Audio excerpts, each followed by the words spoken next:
Welcome to day 17 of our February scripture challenge. We are moving right along in the Gospel of Matthew. Today we'll hear the transfiguration story along with some more healings.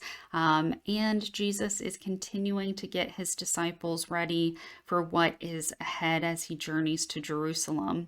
Our daily reflection questions are: did anything in the reading surprise you or challenge you? How might this text inform your daily life, and what word or phrase stands out to you? This is Matthew chapter 17.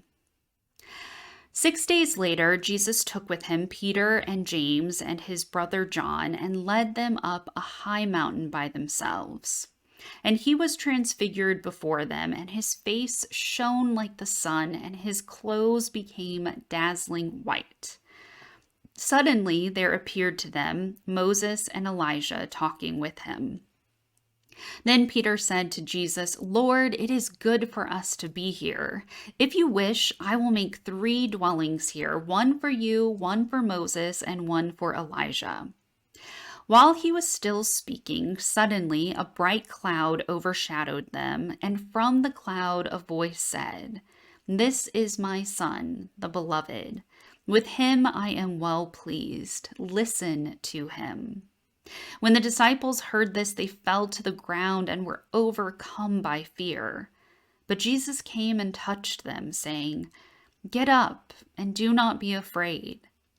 And when they looked up, they saw no one except Jesus himself alone. As they were coming down the mountain, Jesus ordered them, "Tell no one about the vision until after the Son of Man has been raised from the dead." And then the disciples asked him, "Why then do the scribes say that Elijah must come first?" He replied, "Elijah is indeed coming and will restore all things. But I tell you that Elijah has already come, and they did not recognize him. But they did to him whatever they pleased. So also the Son of Man is about to suffer at their hands." Then the disciples understood that he was speaking to them about John the Baptist. When they came to the crowd, a man came to him, knelt before him, and said, "Lord, have mercy on my son, for he is an epileptic, and he suffers terribly. He often falls into the fire and often into the water. And I brought him to your disciples, but they could not cure him." Jesus answered, "You faithless and perverse generation, how much longer must I be with you? How much longer must I put up with you? Bring him here to me." And Jesus rebuked the demon, and it came out of him, and the boy was cured instantly. Then the disciples came to Jesus privately and said, "Why could we not cast it out?" He said to them, "Because of your little faith.